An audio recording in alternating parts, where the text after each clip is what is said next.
this is Maruf Bhai. I'm at Marriott Hotel right now and I'm attending AU Pakistan Study Abroad Expo. AU Pakistan organizing the Study Abroad Expo across the Pakistan like Karachi, Multan, Lahore, Faisalabad and Peshawar. And today we are at Marriott Hotel. And today I'm going to give you the complete admission process information that how the Pakistani student can get admission in different foreign universities. जी तो फिर अंदर चलते हैं और अंदर चल के जो डिफरेंट यूनिवर्सिटी के रैप हैं उनसे जाके जो मालूमात लेते हैं कि कोई भी पाकिस्तानी जो स्टूडेंट है वो बाहर जाके कैसे एडमिशन ले सकता है। तो चले मैं आपको अंदर लेके चलता हूँ हॉल में ताकि आपकी मुख्तलिफ लोगों से मुलाकात करवाई जा सके।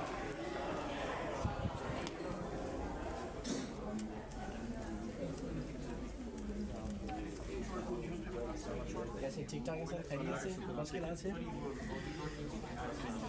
ठीक है सर, थोड़ा सा मैं जानना चाह रहा हूँ कि अपने नाज़रीन के लिए पाकिस्तानी स्टूडेंट के लिए जो बाहर जाना चाहते हैं उनकी मालूमात के लिए उनको फैसिलिटी करने के लिए आप माशाल्लाह स्टडी अब्रॉड जो है वो ऑर्गेनाइज कर रहे हैं पूरे पाकिस्तान में, जो कि जिसमें मैं अप्रिशिएट करता हूँ। थोड़ा बताएं कि एक पाकिस्तानी स्टूडेंट जो यूके में एडमिशन लेना चाह रहा है क्या प्रोसेस है उसके लिए, क्या तरीक़ेकार वो अख्तियार करें कि वो आसानी से जो एडमिशन किसी भी यूके यूनिवर्सिटी में। देखिए हमारे पास यूके की सारी टॉप यूनिवर्सिटीज़ हैं। कोई भी बच्चा अगर अपनी फ्रेश ग्रेजुएट है या फ्रेश इंटरमीडिएट किया या कॉलेज में किया है तो वो फ़ौरन अप्लाई कर सकता है, उसको भी अगस्त का सेशन मिल सकता है। अगस्त के अलावा उसको जनवरी का 2026 का एडमिशन मिल सकता है। आइट्स करना पड़ेगा, बच्चे ने आइट्स करना पड़ेगा या पीटी कर सकता है। ये जो भी टेस्ट एक्सेप्टेबल है यूके के अंदर वो कर सकते हैं। ठीक है, अच्छा ये बताइए कि जो इंटेक वगैरह होते हैं यूके में वो कौन कौन से होते हैं और कौन सा राइट टाइम है जब स्टूडेंट को अप्लाई करने का सोचना चाहिए या अपनी डॉक्यूमेंटेशन वगैरह जो है वो रेडी करना चाहिए ताकि वो टाइमली जो है वहाँ पे अपने डॉक्यूमेंट सबमिट करें और एडमिशन ले सकें। ठीक है, देखिए यूके में 2 इंटेक्स होती हैं, एक अगस्त इंटेक होती है और एक जनवरी इंटेक होती है। तो अभी जिस पर वर्किंग करें वो अगस्त का इंटेक है। ठीक है, स्टूडेंट को डॉक्यूमेंट्स से देखें, जो डॉक्यूमेंट्स अवेलेबल हैं उसके ऊपर कंडीशनल एडमिशन कम से कम मंगवा के बच्चा अपना प्लेसमेंट जो है वो सिक्योर कर सकता है। ठीक है, जैसे उसके ऊपर जितने भी डॉक्यूमेंट्स तो बाकी आने वाले हैं वो आने के बाद उसको हम अनकंडीशनल ऑफर लेटर करवा देते हैं, लेकिन अभी प्लेस सिक्योर करने के लिए उसको कम से कम जल्द से जल्द अप्लाई करना चाहिए। ठीक है, और जो एक बहुत बड़ा मसला आता है वो आता है फाइनेंशियल सपोर्ट का, स्पॉन्सरशिप का। बहुत सारे स्टूडेंट ऐसे हैं जो बहुत इंटेलिजेंट हैं, बाहर जाना चाहते हैं, पढ़ना चाहते हैं, लेकिन फाइनेंशियल जो उनकी पोजीशन होती है तो ये स्टेटमेंट का बताएं कि जो स्टेटमेंट शो करना होता है उसकी एक्चुअल क्या पोजीशन है कि कितने मंथ का करना होता है, कितना अमाउंट शो करना होता है at the time of admission. लेकिन यूके में जो पॉलिसीज़ है 1 महीने का या 28 डेज़ का आपको बैंक स्टेटमेंट शो करना पड़ता है। अब जो फाइनेंशियल क्राइसिस है इनके साथ बच्चों के साथ या इतने ज़्यादा स्टेबल नहीं है फाइनेंशियल तौर पे, तो उनको मैं ये रिकमेंड करता हूँ कि अपनी परसेंटेज के ऊपर ज़्यादा काम करें, CGPA पे ज़्यादा काम करें ताकि स्कॉलरशिप आपको अच्छी मिल जाए ताकि आप उससे क्राइसिस से निकल जाए। ठीक है, तो आपके ख्याल में यानी उस पर ज़्यादा जो है फोकस जो है वो करना चाहिए। बिल्कुल ठीक है, अच्छा एक चीज़ ये कि जो वीज़ा का जो रेशो है आपके ख्याल में वो यूके का वो कितना है, कम है, ज़्यादा है?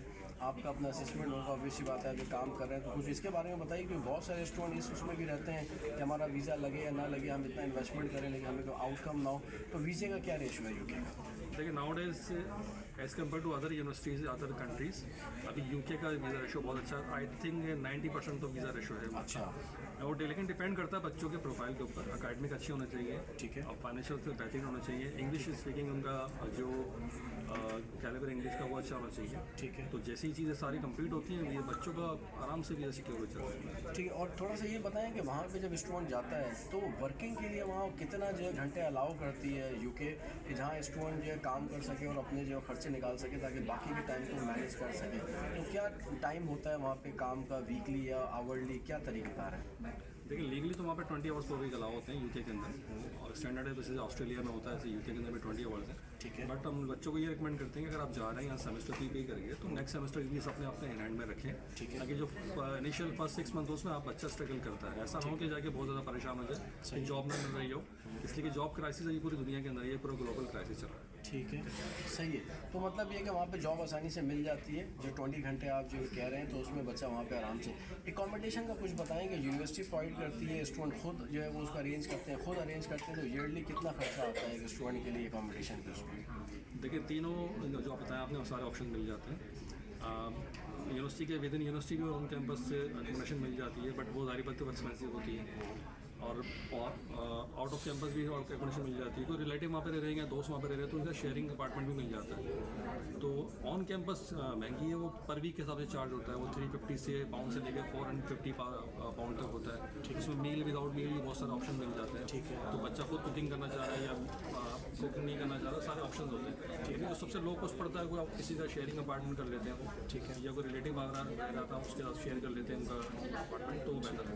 ठीक है। EU पाकिस्तान ज़बरदस्त काम कर रहा है, पूरे पाकिस्तान में आप लोग जो है वो ये स्टडी अब्रॉड जो ऑर्गेनाइज कर रहे हैं, और मैं अप्रिशिएट करता हूँ, द चैनल की तरफ से अप्रिशिएट करता हूँ आपके हार्ड वर्क को, आपके काम को। उम्मीद है कि आप इसी तरह आगे भी काम करेंगे। बहुत शुक्रिया आपका नदीम साहब, बहुत बहुत thank you very much.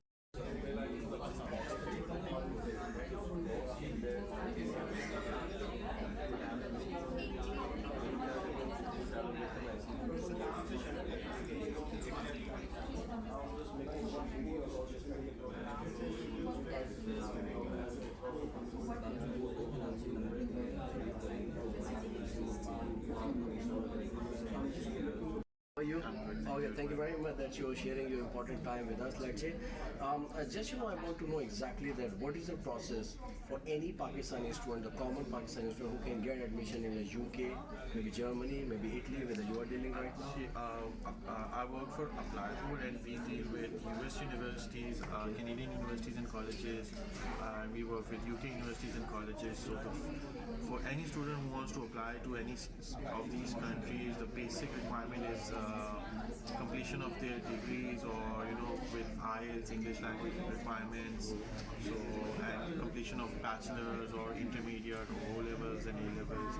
Even students who've done only metric can also apply and study abroad as well. Okay. In some destinations like UK and Australia.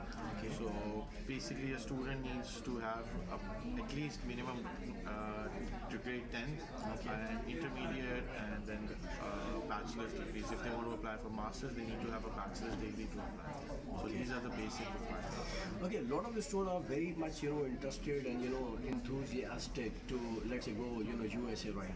Just tell me about USA process. What is the USA process? What intake do you have in USA? Let's say, what So is it? US is always been number one destination for international students with career opportunities. One of the best country to go and study and to work as well. Especially from Karachi, most of the students are applied to US. Exactly. So for US, the best main thing is to have a good overall profile. Okay. Not just grades, not just your IELTS result. It matters. Everything that you can think of can matter in your getting a visa and getting enrolled in a US university. You need to have good grades. You need to have good finances. Good SAT scores or GRE, or good CGPA or GPA, and good references as well.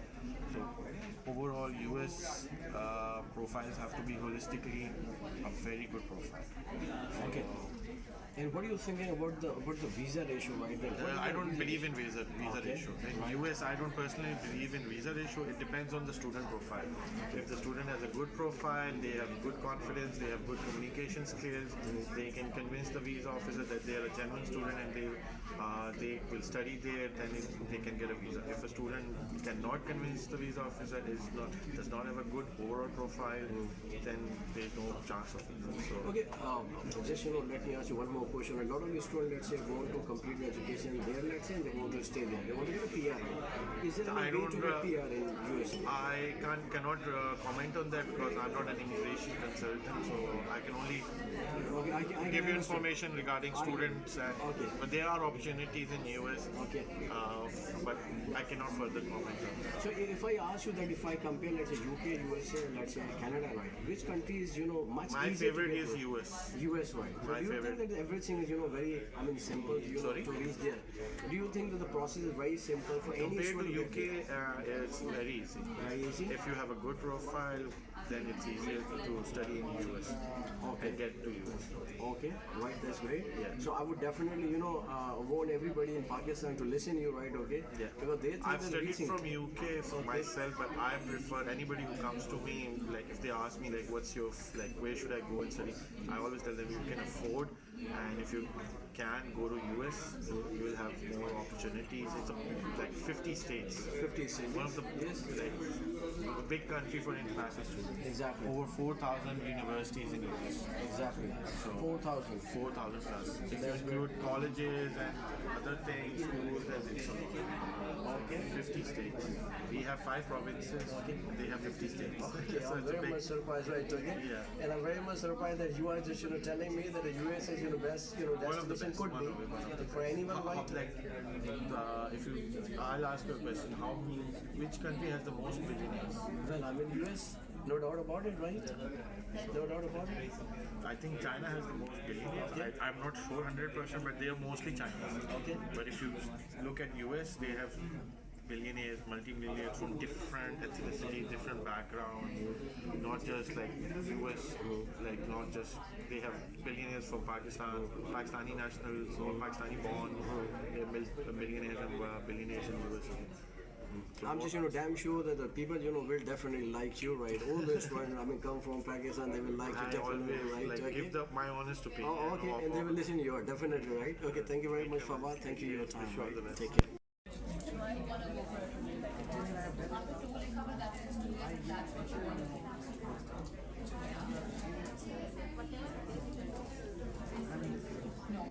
जानते हैं कि study abroad के हवाले से जो है वो exhibition जो है वो जारी है मेरिट होटल में। हमने बहुत सारे लोगों से बात की है, लेकिन जो सबसे अहम जो है इन तमाम चीज़ों के अंदर वो स्टूडेंट है, जिनका हमें इंसाइट लेना बहुत ज़रूरी है और इनकी जो मालूमात है वो ज़्यादा इफेक्टिव होगी, ज़्यादा बेहतर होगी, क्योंकि स्टूडेंट जो है वो काफ़ी सारे मसाइल का सामना करते हैं जब वो बाहर जाने का सोचते हैं। तो डायरेक्ट हम स्टूडेंट से बात करते हैं ताकि आपको पूरी जो है वो मालूमात मिल सके कि किस तरह के जो मसाइल होते हैं स्टूडेंट फेस करते हैं। जी अस्सलाम वालेकुम, क्या नाम है आपका? जुनैद रहमान। जुनैद बताइए कहाँ जाना चाह रहे हैं आप? जी मेरा जो नेटिव मतलब इम्पोर्टेंट है वो जर्मनी है। ठीक है। जो यूके वगैरह है, आयरलैंड वगैरह। ठीक है। मेरे फोकस है। ठीक है, जर्मनी जाना चाहते हैं। जर्मनी आपने क्यों सेलेक्ट किया? कंट्री तो बहुत सारे हैं, लोग यूके जाते हैं, यूएसए, कनाडा जाते हैं, आपने जर्मनी क्यों सेलेक्ट किया? जर्मनी क्योंकि वहाँ पर job ratio like part time job ratio बहुत ज़्यादा है। ठीक है। वहाँ की क्वालिटी एजुकेशन की क्वालिटी है और मोस्ट इम्पोर्टेंट जर्मनी का वीज़ा आसानी से मिल जाता है। लेकिन आप कंपेयर करें यूके से यूएसए तो डिफिकल्ट हो लाइक ठीक है। they hopefully like mostly refuse the visas of everyone of Pakistan. ठीक है। So in Germany they can get like visa very easily and the education is good, but the main focus is like jobs opportunities are very easy. We can get easily jobs. ठीक है, किस तरह की problem आप face करते हैं जब आप बाहर जाने के लिए पढ़ने के लिए जाते हैं? अब आप प्रोसेस कर रहे हैं तो क्या आपको प्रॉब्लम फेस आती है? आप क्या चाहते हैं कि क्या प्रोसेस आसान हो, कि आपके लिए आसान हो जाए एडमिशन लेना बाहर यूनिवर्सिटी में? Process जैसे कि मतलब वीज़ा के लिए कोई अप्लाई करता है तो फर्स्ट तो एक्सपेंसेस एक्सपेंसेस बहुत ज़्यादा होते हैं। ठीक है। लेकिन जर्मनी के लिए इनिशियल जो भी अमाउंट है वो तो 48 lakhs to 15 तो होता ही होता है। ठीक है। लाइक मैंने आयरलैंड के लिए अप्लाई किया था तो उन्होंने बताया था कि 1 CR। ठीक है। तो एक्सपेंस कम होने चाहिए। अगली बात जो है कि वहाँ पर जाने के लिए जो मतलब कि वहाँ पे लोग जाते हैं मिंगल बहुत कम होते हैं वहाँ के कॉमन पीपल से। ठीक है। तो वहाँ में थोड़ा टाइम लगता है, मतलब थोड़ा लैंग्वेज सीखने में। जैसे जर्मन लैंग्वेज से हम इंग्लिश में आयस करते हैं, वहाँ पर जाकर जर्मन लैंग्वेज आती है तो जर्मन लैंग्वेज सीखने में थोड़ा टाइम लगता है। मिंगल होने में कॉमन पीपल से में टाइम लगता है। जैसे आप कहीं भी जाए, आप मतलब कोई गाँव से बंदा कराची आएगा तो उसको भी मिंगल होने में टाइम लगेगा। तो it's part of life, you have to be ठीक है, आपको लगता है कि ज़्यादातर स्टूडेंट जो बाहर जाते हैं उनका एम ये होता है कि बाहर से पढ़ेंगे, बाहर ही वो स्टे करेंगे, वापस नहीं आएंगे, वहीं PR लेंगे, वहीं जॉब करेंगे। आपका फोकस क्या है? बाहर जाके पढ़ना, वापस आके पाकिस्तान में यहाँ मुल्क की खिदमत करना है, या वहाँ पर रुकना और वहाँ पे काम करना? The condition of Pakistan. So कोई नहीं चाहेगा कि मैं वहाँ जाके पढ़ूँ, जॉब हासिल करके फिर वापस पाकिस्तान के सर्व करूँ। ठीक है। पाकिस्तान की कंडीशन दिन ब दिन ख़राब होती जा रही है। ठीक है। तो स्टूडेंट का मेन मोटिव यही होता है कि बाहर जाएँ, वहाँ पर क्वालिटी एजुकेशन हासिल करें, डिग्री मिले, क्योंकि बाहर की डिग्री की वैल्यू होती है। ठीक है। तो वहाँ पे हमें जॉब मिल जाए तो वहीं का ही ग्रीन कार्ड वगैरह लेकर सेटल हो जाए वहाँ पर। लेकिन वो ये नहीं सोचता कि मेरी नस्ल मैं सही हूँ, उसकी नस्ल के लिए भी सोचता है, क्योंकि फ्यूचर जो आने वाले हैं जो उनके लिए भी अच्छा होता है। तो स्टूडेंट्स मोस्टली यही सोचते हैं कि हम बाहर जाएँ, वहाँ पर अपना जाए, और वो एक बंदा जाता है तो पूरी नस्ल वहाँ पर आ जाती है। आप देखते होंगे कोई एक बंदा जाए उसकी मेहनत में और उसकी पूरी जो नस्लें वहाँ पर वो उन्हीं वहाँ पर रहती हैं। पाकिस्तान आने का तो कोई सोचता है, वो कहते होंगे कि भाई हमें मुल्क की खिदमत करनी है वापस, लेकिन इधर are take for surely not from Pakistan. ठीक है, चले मेरी विशेज़ आपके साथ हैं और wish best of the luck कि आप जो है वो जहाँ भी जाना चाह रहे हैं, जिस भी डेस्टिनेशन कंट्री में जाना चाह रहे हैं, वहाँ पे आप जाएँ, अपना फ्यूचर बनाएं, अपना कैरियर बनाएं, और ये जो है वो आपको सपोर्ट कर रहे हैं। इस हवाले से तो उम्मीद है कि आप जो है इंशाल्लाह आगे कामयाबी हासिल करेंगे। आपके टाइम का बहुत शुक्रिया। जी गाइस, आपने देखा कि हम अंदर गए, हमने तमाम जो रैप थे AU पाकिस्तान के, हमने उनसे जो बात की, कोशिश ये की वो तमाम मालूमात दे सकें जो एक कॉमन जो स्टूडेंट है पाकिस्तानी जो कि बाहर जाना चाहता है उसको तमाम मालूमात मिल सके कि उनको फाइनेंशियल स्टेटमेंट क्या चाहिए होता है, डॉक्यूमेंट क्या रिक्वायर्ड होते हैं, इनटेक कौन से होते हैं, कौन सा टाइम है जब उनको अप्लाई करना चाहिए, कौन से हेडर है जो उनके रास्ते में आते हैं, ताकि जब वो फ्यूचर में अप्लाई करें तो उनको एडमिशन जो है वो लेने में कोई प्रॉब्लम ना हो और वो अपना जाके आगे कैरियर बना सके। कोशिश करूँगा कि नेक्स्ट वीडियो में आपके साथ मैं दोबारा हाजिर हूँ नई इंसान और नई इन्फॉर्मेशन के साथ, ताकि स्टूडेंट को जो है वो प्रॉपर मालूमात मिल सके। उस वक्त तक अपना बहुत ज़्यादा ख्याल रखिएगा। Till time, thank you very much, friend for your self.